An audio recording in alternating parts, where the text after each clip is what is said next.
Diebel, born November 16, 1955, in Colorado Springs, St. Francis Hospital.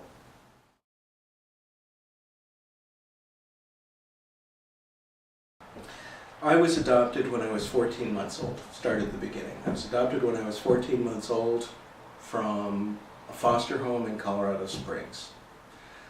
Apparently there was some controversy about how my adoption would be handled because I was mixed race.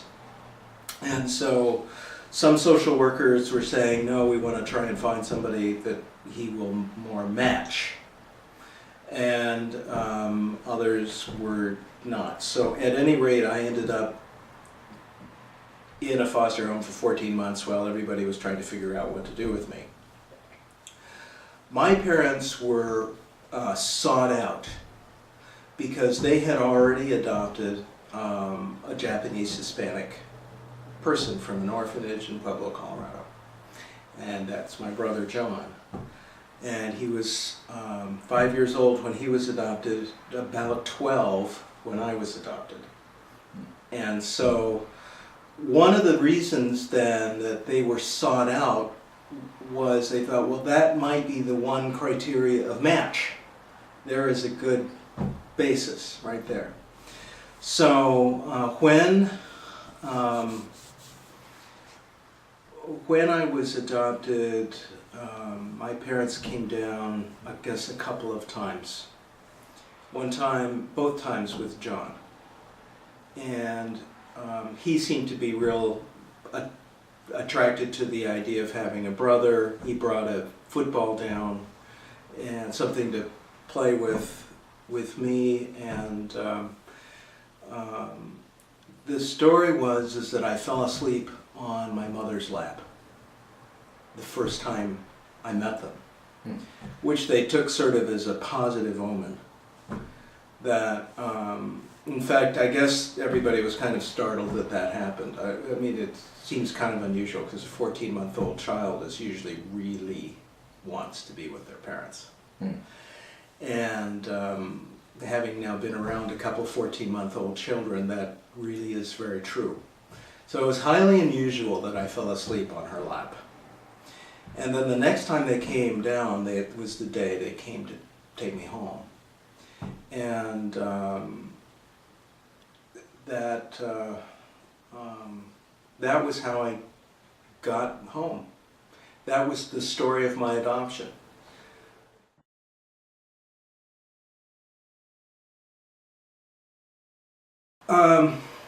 The changes, it gets a little tough to remember. I'm like 54 years old now, so it's like hard to remember how exactly I was told. And now I did get some other information. I got some non-identifying information about 3 or 4 years ago, and read that over, and it seemed to match pretty much what I heard. It also added a few extra details, like about the football.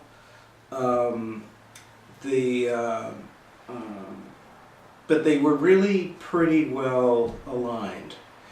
My mom, my adoptive mom, used to say, there was another family that they were looking at as well, and it was probably the foster family that I was staying with.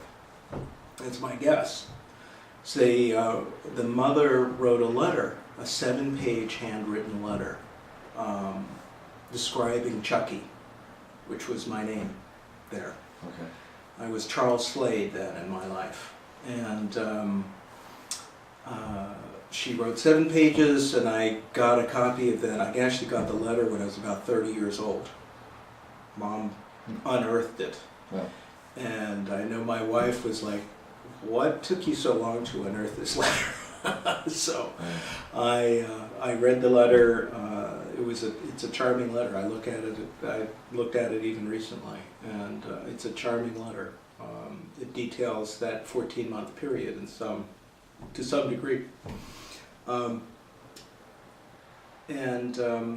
non-identifying information also detailed those days when they came to actually do the transfer, to prepare me. Okay. The social workers apparently had been preparing me for some time. I don't know how long, for leaving this foster home. And they would come and pick me up and take me for drives. And so I was being prepared to leave. And I guess I must have known that. Some part of me understood what was happening. Yeah. So I was being prepared to leave, and so when the time came, I guess I was as ready as any 14-month-old child is to leave the home that you were in. And Charles Slade was the only name you were given up until... As far as I know, yeah, changed. right. On my original birth certificate, I was identified as baby boy Sato, I believe, is what I was identified as. And do you know who gave you the Charles Slade? I have no idea. I've been trying to figure that out. And so I had assumed actually it was my foster family in Colorado Springs. My wife and I went to Colorado Springs and tried to track that down. We actually identified a family that seemed like a logical fit. They'd been stable in Colorado Springs area. They'd raised many kids. They were right age. I contacted them and they said no. We weren't the people. Okay. There was nobody else that seemed to fit. So I have no idea who they are. And I've contacted the social services in Colorado twice. And first time I was referred to another office in Denver. They said, oh, you need to talk to them. Well, I talked to them. And I even talked to the executive director, and she said, no, we don't really have that information. You need to talk to them back in Colorado Springs. I contacted them back in Colorado Springs, told them what they said, and the woman would refer me to another person who never called back. So I have nobody cares to tell me if they have any of that information, apparently. That's the conclusion I draw, that it's not a priority for them to let me know if they have any information. The earliest memory of my childhood is having a photograph taken when I was 16 months old, which is really, I think, unusual. I have the photograph still. I was placed on a stage with a table and some soft rubber cubes, and they were stacked up. And my earliest memory is looking from that stage to the camera and the black background and seeing everybody. And at that moment, this is the way I remember. I don't remember that anymore exactly. I remember remembering it. As you get older, you can't remember anything as directly as you used to be able to. But it was such an important thing that I was actually able to remember that for a long time. And now I can't remember it, but I remember that I remembered it at one time in my life, and because I wanted to preserve that. And I remember saying to myself, I am the person that I am, and I know everything that I know. And I knew what was going on. Okay. And so it was just one of those moments. That was my earliest recollection of anything.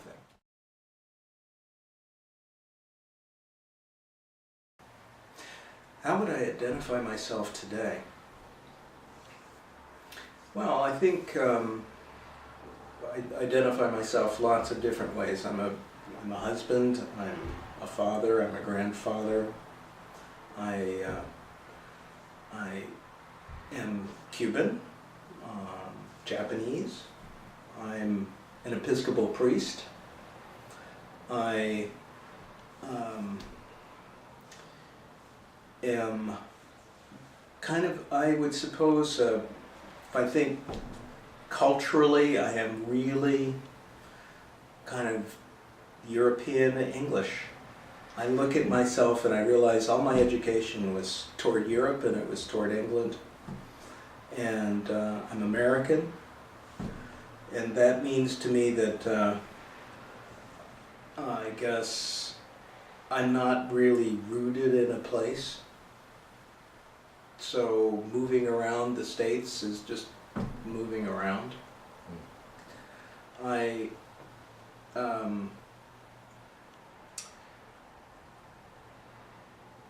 Those are probably the main ways, the principal things that I think of. Probably there are many others, but that's a starting point. Various responses depending on how I felt at the time. I will go to the grocery store and have, I remember this vividly, it was now several years ago, maybe 8 years ago, 7 years ago, went to the local store and the meat man said to me, "You're from Hawaii, aren't you?" Like he just knew, he knew. And I didn't really want to answer him because part of my backstory is that I might have stayed with my grandparents in Hawaii. And so therefore I've always had that as like, gee, that would have been a great place to grow up. I would have loved to have been from Hawaii.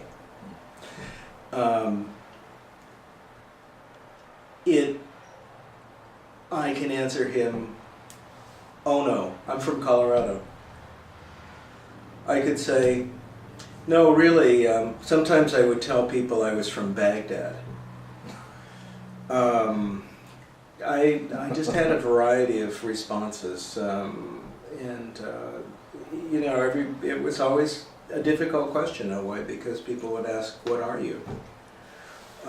Did you always sense that they were trying to? Sometimes it catches me occasionally, innocently, and in other words, I'm just thinking they're asking me where I'm from. I'm from Albany. I think that's all they're asking at first, and I realize when they ask, no, I mean, like, what's your ethnicity? Then I realize, oh, they're asking more. They're not asking like where you're from because you don't look like you're from here. Often now, when I go to a new church and I preach, I will tell them I'm Cuban, Japanese, and I'm an adopted person. There's another identity thing. Now I will tell people I'm adopted, I'm Cuban and Japanese, and talk to them a little bit about what that means. So people have said to me that they're grateful that I tell them because my name, Diebel, doesn't match what I look. So almost inevitably, I'm a surprise. I went to Cuba in June 2005.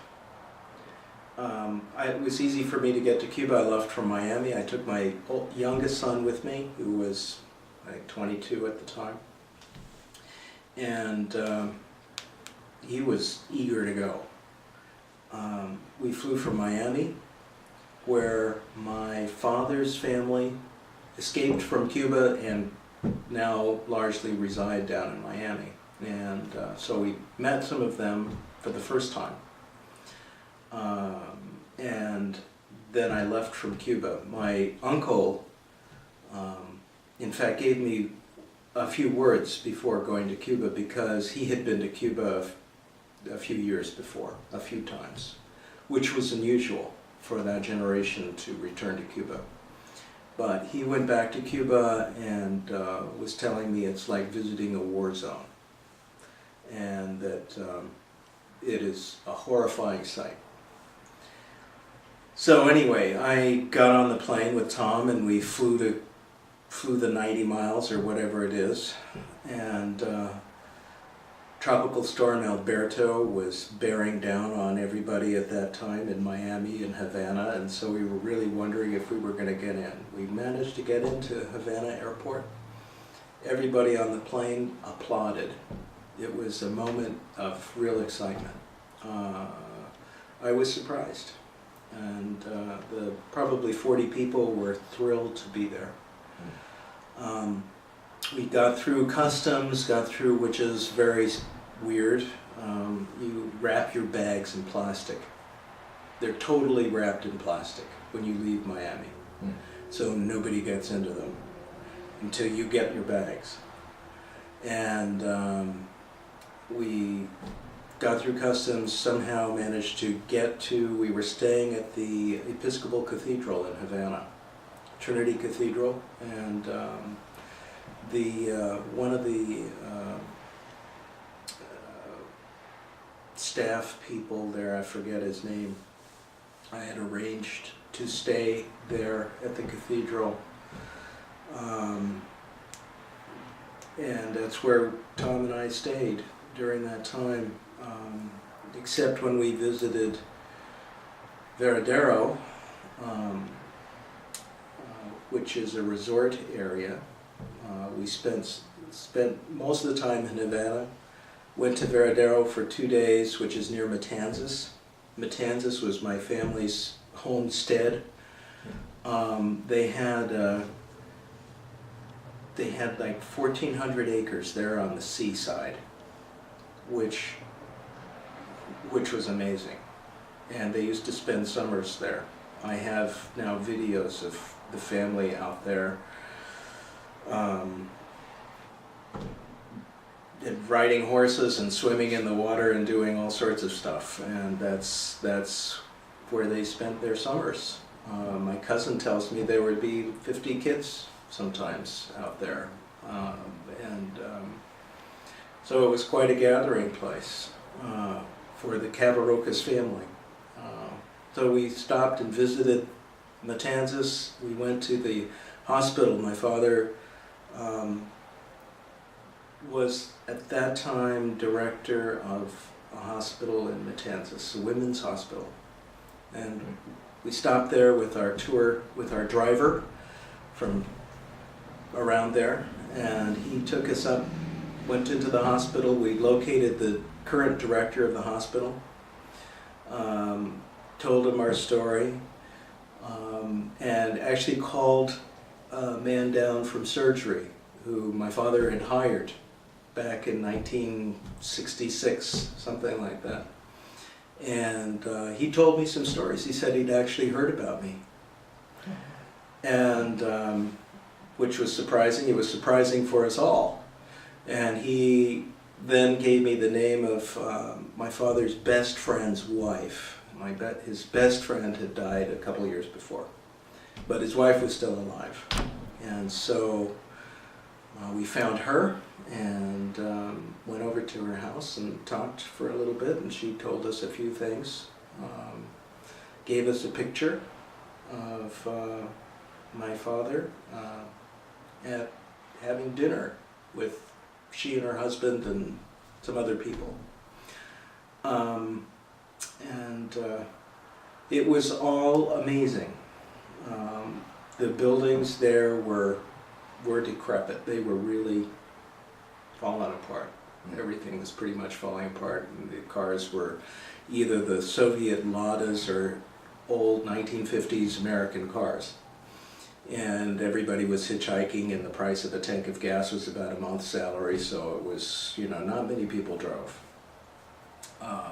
But then we spent some time out on the beach at Veradero, which my half-brother told me, this is the most beautiful beach in the world. And it's beautiful. The water's turquoise, and it's very long. It was during the World Cup, and maybe this was 2006, really. And so it was during the World Cup, and there were Germans and Canadians and English and French there at the resort, and you could hear various people cheering when things happened. But spending time in Havana was it was a bit like seeing a bombed out place. A lot of broken down buildings that once looked beautiful. We visited the capital of Havana. The thing that I discovered, and it's hard to really figure out how to put this in place, but my family had a lot of history there in Cuba. So my father's uncle were architects, and they were responsible for building the capital of Cuba at that time.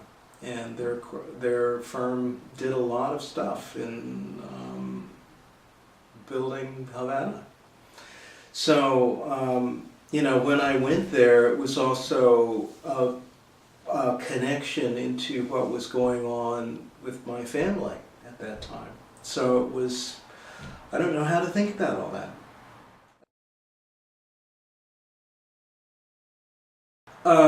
That was a little difficult because he was never able to get out of Cuba. So all information on him was locked up in Cuba. But since the family got out, turned out there are not many Cabarocases in the United States. They're all down in Miami, and they're basically all related. So they're about, my brother has the same name, Jose Cabarocas. They located him, and he gave permission for me to make contact. Oh, it was by this confidential intermediary process. Okay. That's the bottom line. Right. Really. So in Colorado, where the adoption was completed, I had to go to the court, had to petition the court for a confidential intermediary to be appointed. That was the person who made the contact. She was the first one I located, and again, it was by the same process. Can you describe how you met her and what's her why? Yeah, the confidential intermediary located her. It actually took her about 24 hours. Apparently, it didn't take long once she figured out couple things. And because my mother had left her full name on my birth certificate, and actually left my father's name, which was included. So both names were on my birth certificate. I understand that's not always the case, even though mothers had wanted both names on there. Father's name wasn't always put there. So anyway, both names were put there. They were able to locate her fairly easily. She lived in Honolulu. The story was accurate that that I might have gone to live with my grandparents in Honolulu in Hawaii. It turned out to be true. She, however, after I was born, lived in Los Angeles for some time, and then moved back later to take care of her parents as they were ill. But I talked to her first November 17th, 2004. I was one day, my birthday was November 16th, and I talked to her, I was just turned 49 years old. And we had this conversation. I was just amazed that this conversation was happening. Somebody told me to be sure to write it down, put it in your journal. I did.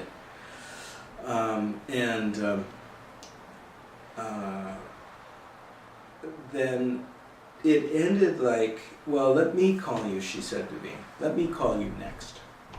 And I said to her, okay, that's fine. But if you don't call me soon enough, I'll call you. As it happened, I thought the next day, I just thought, I've got a plan. I've got to go out and see this person. So I arranged, I was looking up flights. I said, I called her up and I said, I can be in Honolulu in 2 weeks. I talked to the people in my parish and they said that would be fine. They were real supportive. And she said, sure. come on out. And so I booked a flight, booked a hotel on Waikiki, and flew out 2 weeks later. And stayed at a hotel on Waikiki. It was a really exciting moment.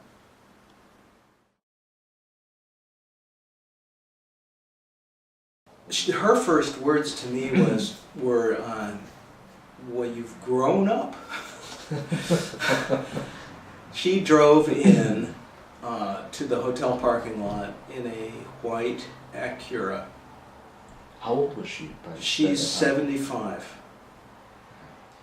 And first thing, I don't really remember right now how, I know my general impression was she really doesn't look 75. She's this little tiny lady. And I thought, wow, you gave birth to me. I'm just, I'm standing over her, and I'm not a huge person. And she's just this little tiny lady, and she got out of the car, and we hugged, and she said, "You've grown up." And we went across, she parked, and we went across to TGIF's, had a hamburgers, and talked. I have no idea what we talked about. I took certain things with me, anticipating this meeting, of course. I took a baby tooth that might have been mine. That was the intention, was to give her a baby tooth, because I know that my mother had kept my baby teeth, or a few of them, when they'd fallen out, and put them in this thing, and I had them. But also, I did the same thing with my kids, so I think it was mine, but it might have been one of my kids, but who cares, So anyway, the thought was to give her something personal, and I thought that was a nice gift that I could give to her, and so I gave her that. I wrote down where I lived and told her about my life in a few pages of typed stuff, and I gave her some photographs. And so I had those things with me to give her when I didn't give them to her, I don't think, that first time, but I gave them to her one of the times that we met. So I was in Hawaii for a week, and she would come and meet me, and we'd spend the day together. Sometimes we'd take her car, sometimes we took my car, and we'd drive around. One time she brought, more often than not, she'd bring like some papaya she'd cut up, some mango she'd cut up and prepared, put in a little bucket, little plastic container, for a snack on our drive. And I'm laughing, I'm thinking, well, that's a maternal thing to do. And one thing she did say to me, she says, I'm not very maternal. And she said, probably if you had stayed, I don't know how she put that, everything would have worked out. Probably would have been fine. We're a very loving family. She said, little things like that, she said I probably would have been overprotective.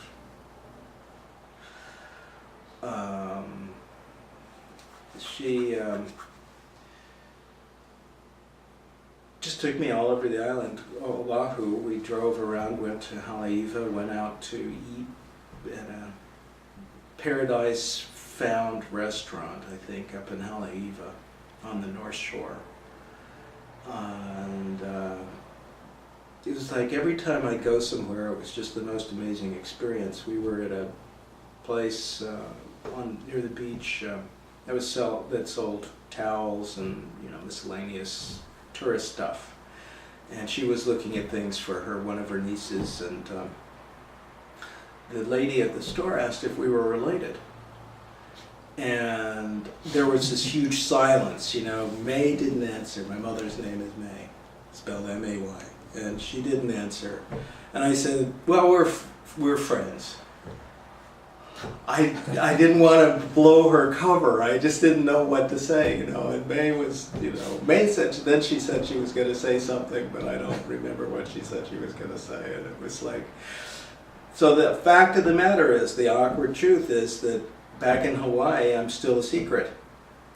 So when I go there, or my wife and I go there, or my family and I go there, we meet May, but we...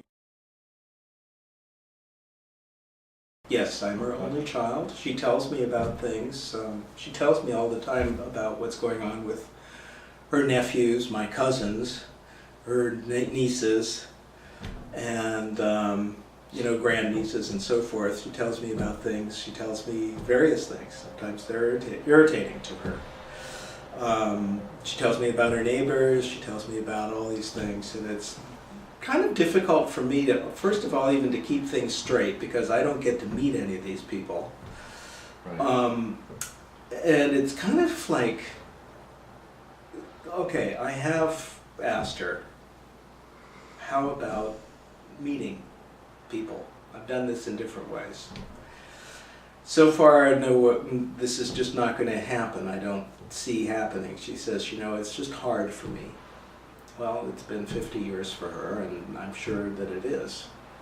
I have no clue how hard it is. I really don't know. I am not in her position. And she can't really tell me. I try to assure her, look, you know, you can talk to me. I don't bite. I've talked to a lot of people for a long time. You know, I've been a priest for a long time, and, you know, whatever.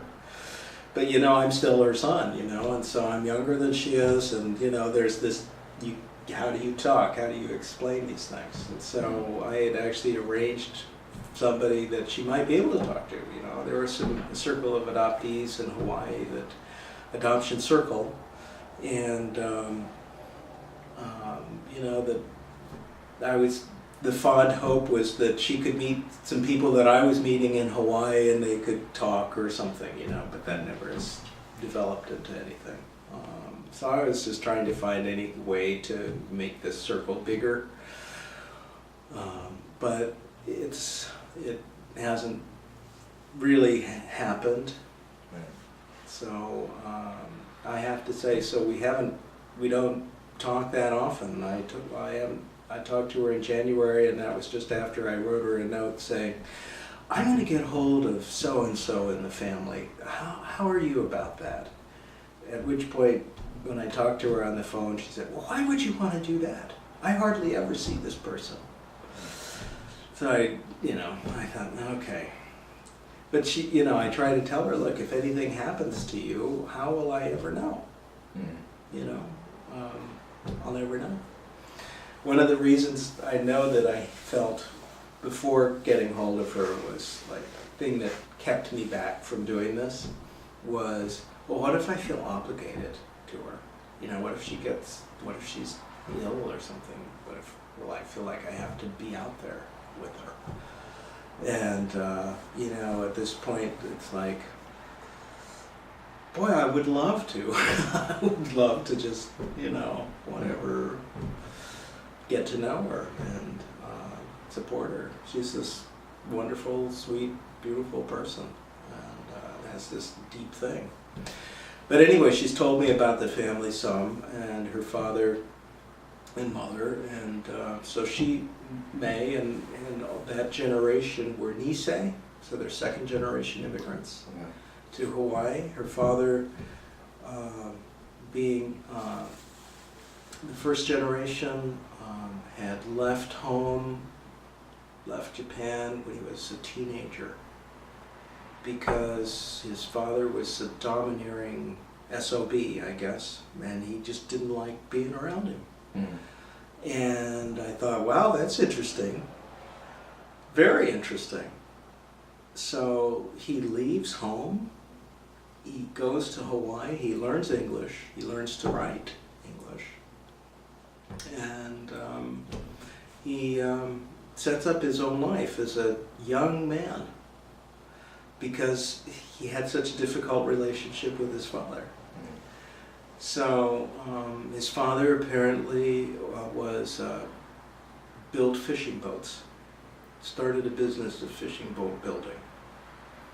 The business still is in existence. And my mother and her sister are directors of that business from Hawaii.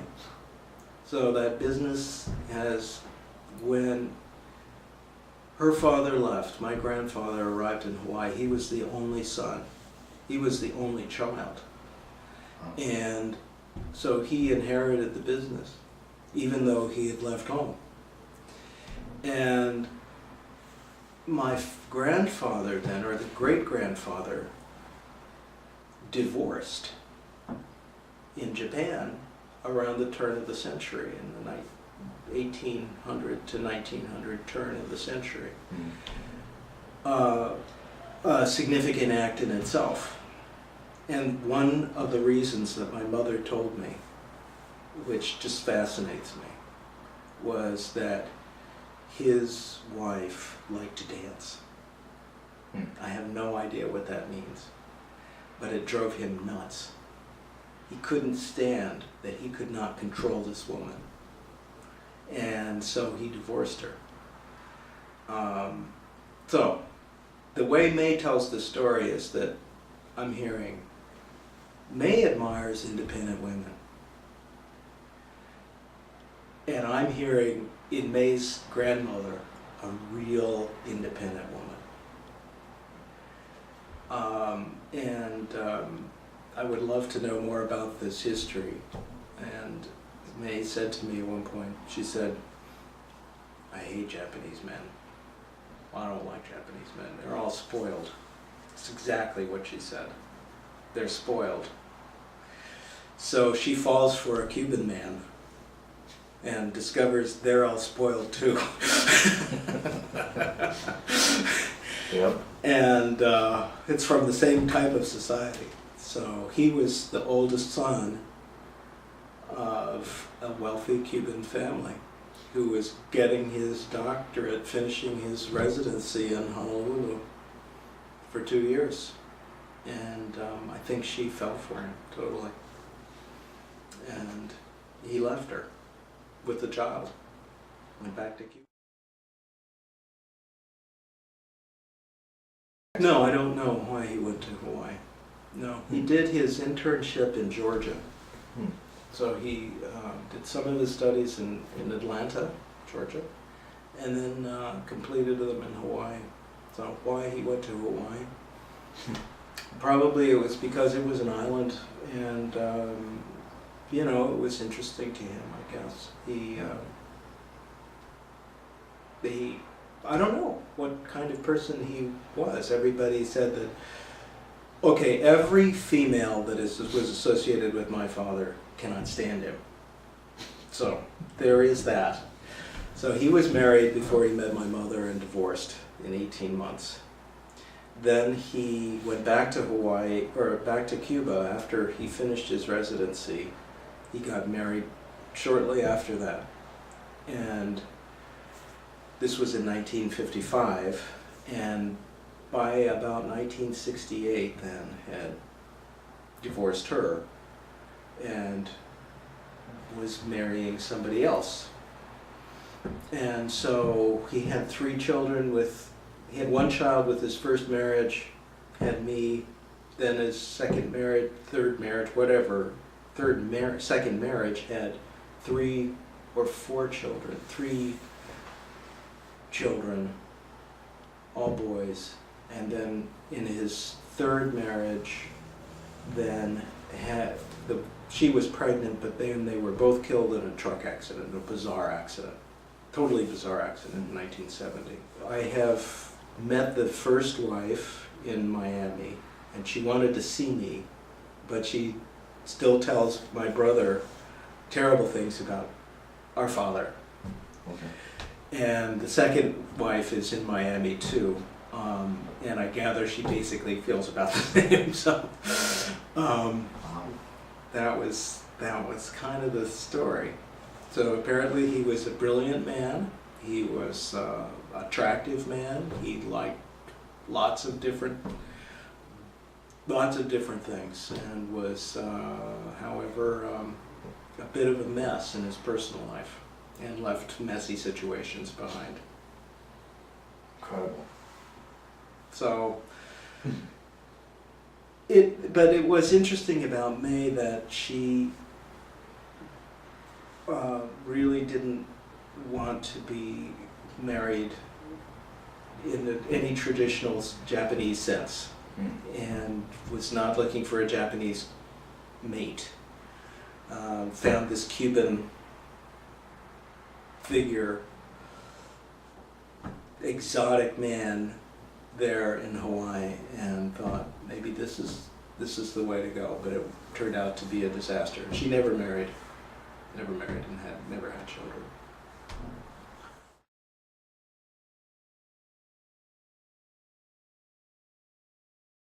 You know, I think for me personally,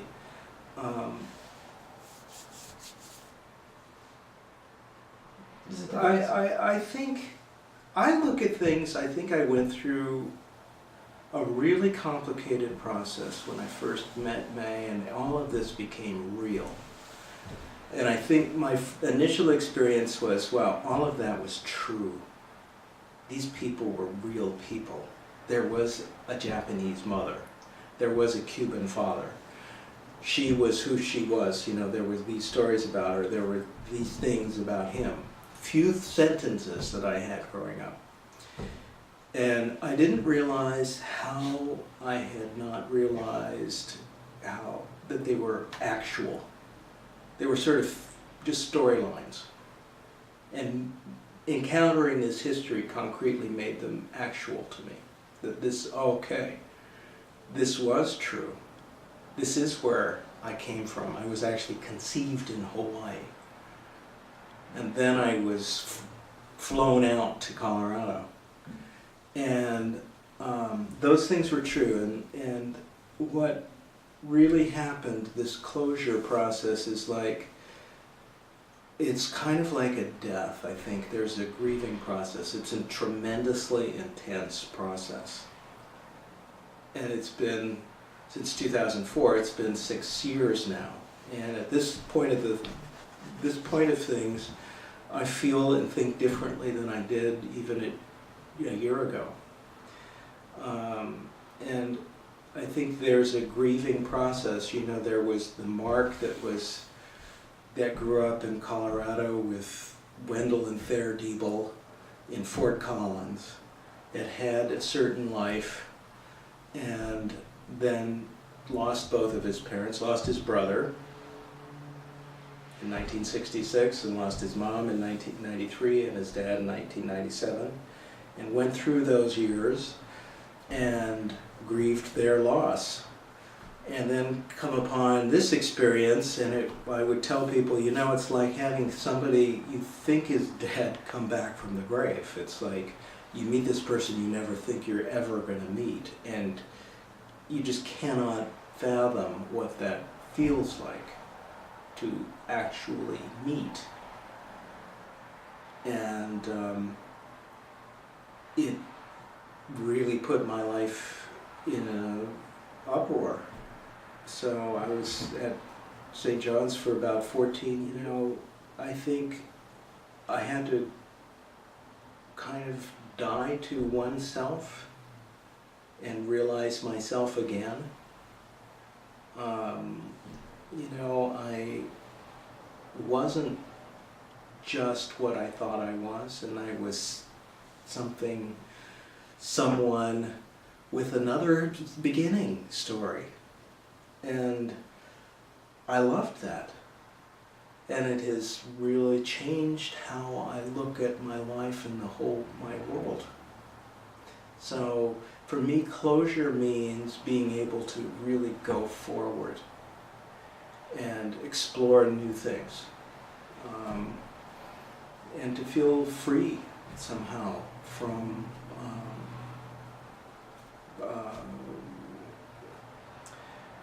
I don't know, you know, just feel free, feel enabled. So that is closure. Closure is beginning.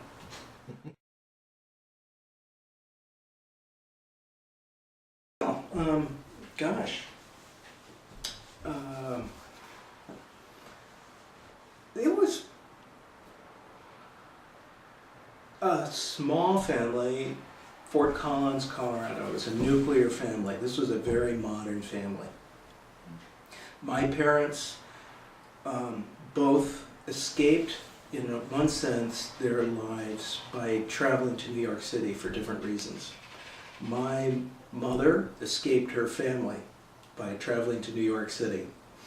And her family, she thought they were controlling, difficult people. So she lost her mother when she was 6 months old. Her mother died from appendicitis, so her father remarried, and she was raised with a stepmother. The stepmother relationship was never good, always bad.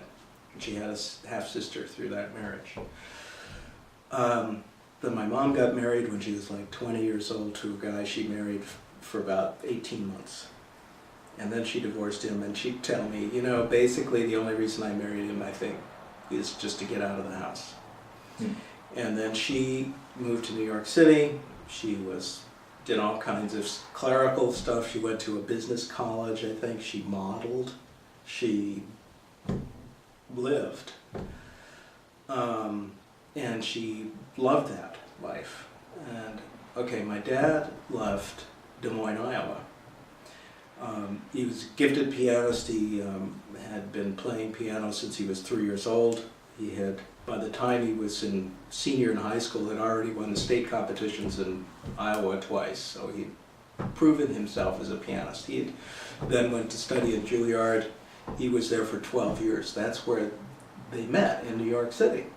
So they were really, in that sense, a very modern, sophisticated couple. They'd been there. And the idea for their life was then to go to Colorado, to settle there, and my dad became the director of music piano program at Colorado State University. He settled in there in 1948, and they looked at it as an adventure. So they'd have friends come out to Colorado and see them, you know, and they'd take them up to the Rocky Mountains. By 1950, they adopted my brother. Somewhere during that time, they discovered my mom couldn't have children. And so they adopted my brother, and he was going to be the only one they adopted. He was 5 years old when they brought him home from an orphanage in Pueblo, Colorado. He, as I said earlier, was Hispanic. We don't know anything more, and Japanese. Born in 1944, and then I came. They weren't thinking of adopting this Japanese Cuban child, 14 months older, younger, appears, and their social services are trying to encourage them to adopt me. Here, why don't you adopt this child? No, we're not interested. We don't want to adopt anybody. They didn't tell me this story. They told my wife the story. My wife told me this story. I didn't know this. And so anyway, they told her this story. They finally, you know, they decided to adopt me, and I went to live with them. And you know, like I remember odd things, early things from very early on. I actually remember a time when I was baptized. I remember Episcopalian. I remember I was holding a graham cracker, and you know, I remember a lot of those things. And I remember as a little child playing in the backyard, and it was a nice backyard, and that we had cats, and I loved animals, and my grandpa came to stay with us. One of the stories about my grandpa, he was like 84 years old when he came to stay with us. He lived with us for a few years. Smoked cigars, was really tall. He walked around the block with a cane. He made me a cane like his, except it was fitted for me. It was a child-sized cane, and so the two of us would walk around the block together. And however, he did one thing that my mother was like totally freaked out about. One time we were in the backyard, and I pointed out what was a bumblebee. I didn't know what it was. I don't know if I knew what it was or what I knew. But I pointed at it and he said, well, why don't you pick it up?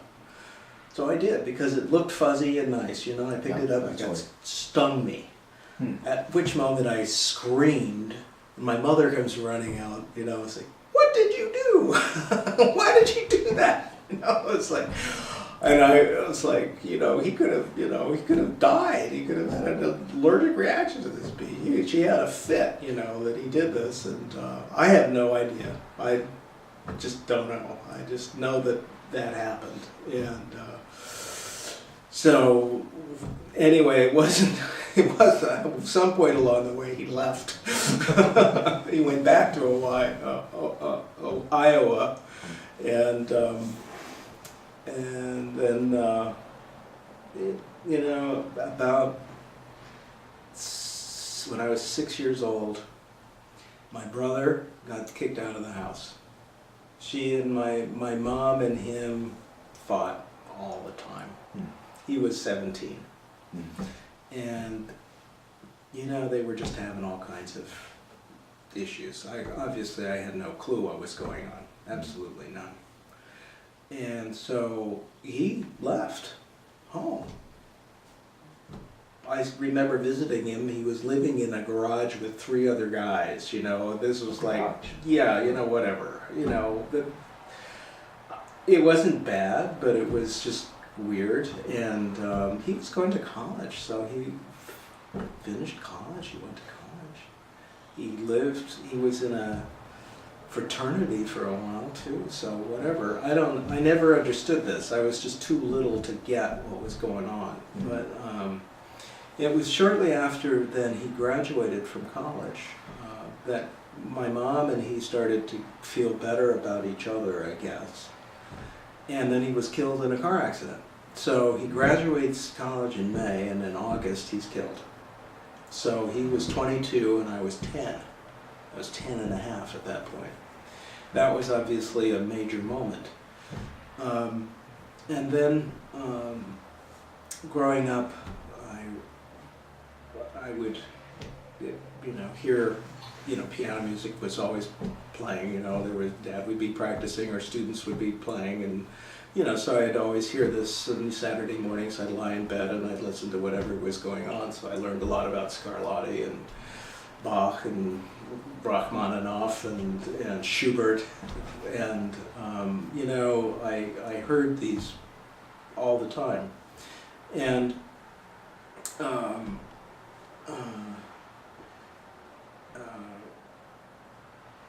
after my brother died, probably in 6th grade, I remember I was outside and I felt I got a message from my brother John. One sentence said to me, "It takes courage to be a human being." Now that just came into my mind, and like, I thought it was from John. I just thought that. I have no idea why that happened.